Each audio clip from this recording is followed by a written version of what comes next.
Hey, congrats on the new album, man. You did some big first week numbers, bro. Yeah, appreciate it, man. I'm just trying to keep leveling up. Bruh. So let me ask you this. Now, when you name an album GOAT, that's comes with a lot, right? Yeah. What first of all, outside of yourself, who is your GOAT? Like who's your greatest of all time, bro? Uh artists is like artists is like Tupac, artists is like feel me, Lil Wayne. I wasn't naming my album that just out of spite of that though. I was naming it more so, you feel me, like out of my Zodiac sign, but I knew it would get a lot of controversy. Hey man, listen, man, I do feel like you shouldn't be rapping if you don't think you don't think you're the greatest. It's like basketball, you know what I'm saying? Like I feel like every NBA player should feel like they're the best. Even if they're, you know Yeah, what I'm like, saying? Like you got to have that mentality. yeah, whenever you step out on that court or lace your shoes up, you got to be like, yeah, I'm the best out here. You feel me? So I get exactly what you're saying. Anytime I step in the booth or I'm getting on a song with another artist, I'm going to try to bring my A game at a time. So I get exactly what you're saying. When you linked, hey, the BJ the Chicago Kid record, last record on the album, sampling the Tupac record. And yo, I did you see the video of the kid crying listening to that song, wishing for a hero? Yeah, that's I'm Dante. I watch his reaction videos a lot. So when I seen it, it was like, you feel me, like it was like almost heartwarming, I guess. Right. Yo, I was like, yo, my man really into this shit. Hey, cause Dante give off the best reaction, so I know it was genuine. I know he wasn't faking it at all. Yo, do you feel any pressure remaking such a popular Tupac song? Obviously, shout Uh, out to BJ the Chicago Kid, who's a fucking incredible, underrated R&B artist. you said what? Do you feel pressure like when you guys remade that record, knowing like how important and big that song was, and knowing it was like a Tupac sample? Did you feel any sort of pressure to making sure you delivered on it? Hell no, cause I knew it was coming natural. I'm like, you feel me? Like that my whole tour, all while I was on the road, I was listening to Tupac changes. So I'm thinking like, you feel me? Out of respect for him, I'm finna hop on this beat. I'm finna, you feel me, go crazy and do my thing. I knew I wasn't gonna come, you feel me, like nothing but hard on that. Yo, you got this juice. How first of all, the Juice WRLD record, Flex, amazing record. Obviously, rest in peace to Juice. How long have you had that record? Shit, I damn near just made that with him. Before he passed? Shit, I made that shit. If I could say, I made that with him like in like September. Damn. Yeah, And then for like, sure. was it easy to get the record out? Like, obviously he's passed away. Like, was it easy to work with his team to make sure the record still came out? It was you feel me, a little harder, you feel me, but we all end up working everything out and it all went smooth in the end. I actually appreciate this team a lot for allowing me to put that song out, because I know it's a lot of other artists that wanted to get music out with him that they was putting it on hold. Yeah, no, I feel like it's right because, you know, obviously Chicago, you know, I think that it was dope that they let this record come out, and then the record that Herbo did was incredible as well. Yo, there's no Little TJ feature on the album, which I feel like a lot of your fans like loved when you guys link up. You guys have such a fire ass chemistry. Like, why was TJ not on this project? Did it just not work out that way? Yeah, me and TJ ain't getting the live a lot this time around, so we fake only got like what, three or four songs. I know everybody under the perception we got 1,000,001, but we just got to really lock in and get on the same type of time. It's only a matter of time for real. Facts, bro. And you got a crazy Mustard beat. Like the Mustard like the beat Mustard gave you wasn't some typical Mustard shit. Even like his tag and shit was slowed down. Like, talk about getting in with Mustard and kind of having him go a place where we're not used to having Mustard go that direction. Right. Right. That beat was hard. I know. I remember from the session that we had, that was the first beat that they played, and I end up hopping right on it. Yeah, and you even got the slowed down Mustard tag, which I don't think I've heard. I've only heard that like on a few other records. Yeah, I ain't too much privy on all the other ones, but I know the most popular one. Now, if there was an artist right now who you feel like you guys are in your bag together, Chris Brown and Thug just dropped a collab project. Who would you drop a collab album with right now? Shit, I don't know. I have to see because I think a lot of artists go hard, like Young Boy, Roddy. Should I like Rod Wave? Rod Wave would be fire. It's so many artists out here that's doing their thing. Of course, TJ. You feel me? It's so many dope artists right now that's doing their thing that I really collab with. Hey, shout out to the homie. You know DJ Carnage, right? The legend. No, I'm not familiar with him. Well, you got to tap in. DJ Carnage is in here, man. Carnage is one of the biggest DJs in the world, and he got some big records. And like, Yeah, shout out to Carnage, man. He trying to work with you. Yeah, a lot of people are saying Roddy Ricch. I feel like you and Roddy would be fucking crazy. Yeah, I ain't never made shit with him for real. Yeah, I think this album to me was like your official coming out party. Like, if that makes sense, like this album feels like your Illmatic, your Doggy Style, your Get Rich or Die Trying. Like, was that the mind state, like making this project, like to make sure it was a classic? You good?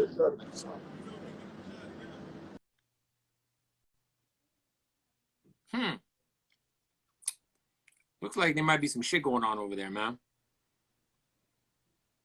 Said somebody had a chopper, and then I don't know. That didn't sound good. Make sure Polo G's all right now. Thank y'all for checking in. No idea what just happened. Something crazy definitely happened though. So we'll see. Yo. Are you good? We thought some shit popped off.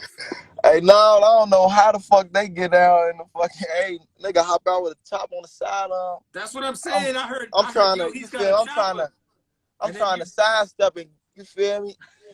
Give a hand something so I can, you feel me? Bro, you gotta be careful. Make sure I'm straight. Yeah, I'm glad. I don't know what the fuck going on.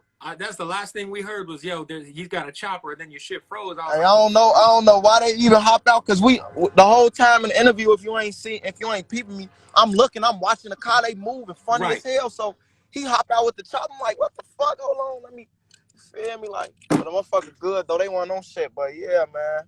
What you was saying the last little question?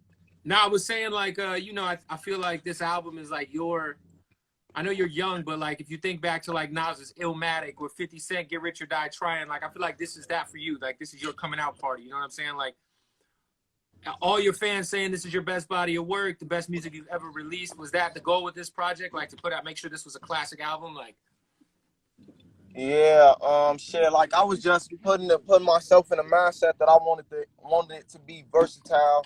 That I wanted to really solidify myself with this project because I know with Die Legend they was just really getting to know me. Right. Hey, who in your opinion is the GOAT of Chicago?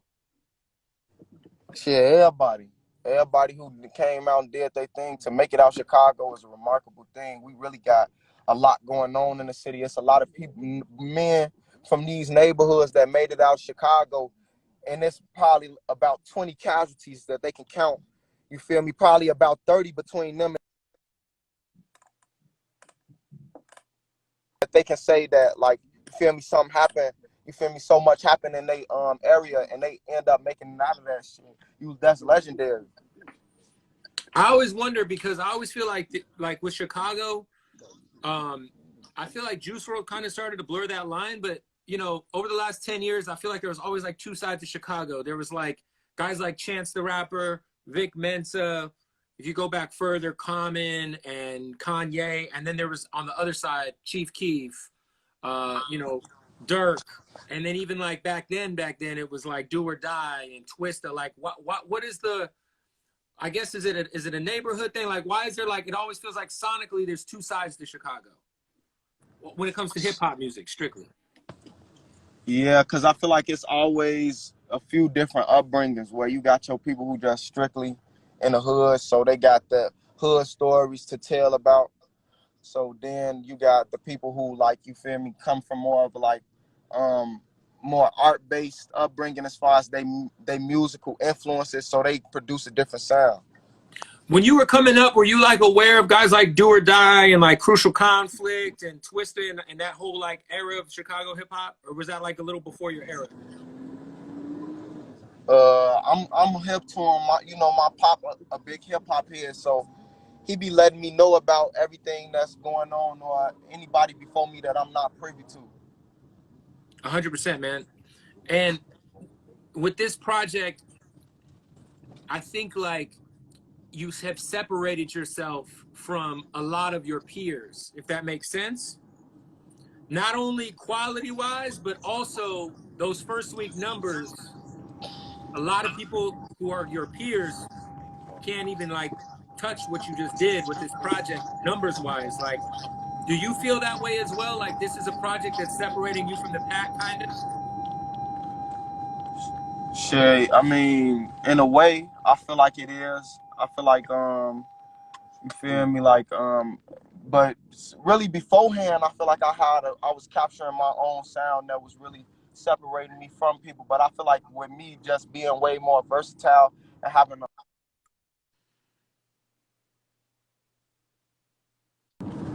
Right. Yeah, I got everybody calling my phone because of that live. making sure you're okay. So yeah, that's why I keep going in and out. No, it's all good, bro. Listen, bro, we glad you okay. I was like, oh shit, man, I don't know what happened, but Man, I ain't yo, know. You feel me? Like motherfucker, just hop out the car, Choppa car. You feel me? On top of, I'm trying to feel me sidestep behind something so I can get right. has the quarantine shit like? Obviously, besides show money, I'm sure you probably would have been on tour right now if this wasn't going on. What's the biggest way this has affected you overall? This quarantine shit. Shit, I've been trying to just stay focused, stay in the booth. I've been actually starting to travel back to the studio, cause I feel like I'm more productive that way. As opposed to just recording at home? You said what? Instead of like, did you get in the habit of recording from the crib or something, or what? I didn't. You said did I record any of my music from the crib? No, what I'm saying. You said you're getting in the habit of going back to the studio because, like, as opposed to what, like recording from home or what? Yeah, because I don't really like recording at the crib. Yeah, I feel like all the artists I talk to, they say like when you go to a studio, there's just something in the air. It takes you out of your comfort zone and it brings something out of you that you wouldn't get recording at your crib or whatever. Yeah, because I feel like the beats ain't as loud or I can't catch a vibe as much as I would if I'm. Everybody calling my man. They calling you, bro. They making sure you good. Yeah, yeah. Hey, did you watch another Chicago great, man, The Last Dance, the Jordan documentary? Did you get to watch that? Yeah, I've been watching it with my pops in and out, watching it with my pops and my little brother. When you were coming up, it was probably like Derrick Rose and that era of Chicago, right? You said what? I said when you was coming up, the Bulls, it was that Derrick Rose era. Yeah. When D Feel Rose me? won that MVP and shit. Derrick Rose. The whole city was really on Derrick Rose heavy. I watched that season. They won 62-20. I watched every single last game. So. Oh man, that was a crazy season. And the injuries are a motherfucker. All right, I'm gonna just run through a couple of fan questions and then we'll let you hop off, bro, because I know you got people hitting you. People want to know if you would ever make a song with Lil Tecca. Yeah, I'll make some with bro. What is your favorite song on this album? Like, what's your one song that is your favorite if you had to pick one? I know it's like picking from your kids, but No matter what. okay, no matter what. Why did you delete the song Inspiration off Spotify and YouTube? Because I think they fake leaked that, so I had to clean that up. And then this is the one that is I'm not even gonna ask you if you would do a song with 6ix9ine because I'm assuming the answer is no. Fuck him. What else? You said that you would love to work with NBA YoungBoy, so we already answered that. What about you and Little Durk? Durk's album just came out and did some numbers. Like, how's your guys' relationship? I fuck with bro. Feel me? Fuck with bro heavy. Like he he showed a lot of love, you know, just us being from the same city. He respect what I got going on, just like I respect him, and so watched him come up, you feel me, before I ever made a name for myself. Who's been like your big homie in this rap shit that's kind of taking you under their wing and like giving you some game, giving you some advice? Like, cause a lot of people fuck with you, man. Like, who's been that one guy who you're like, man, this guy's always been solid to me from the rip, like an OG? As far as a established artist who been Oh, showing me artist, love, yeah, artist. I mean, obviously, I'm sure there's a lot of behind the scenes people, but like somebody that the fans would know. one person I can say who always show love is definitely a Juice World. Another person I can say is Lil Baby. He Lil always Baby. reach for me and show love and feel me, really go out of his way to show he rock with me. And the record y'all got on the album is fire. Yeah, for sure. Yeah, so we would love to hear some more music of y'all too, man. But listen, I'm gonna let you hit your fan back. Let them know you know, let everybody know you're good, bro. I appreciate your time, fam. And yo, stay out of LA until it reopens. I don't blame you for leaving, bro. Yeah, I'll probably move out here for a little while. Right? All right, my G, I'm gonna talk to you soon. Uh All right.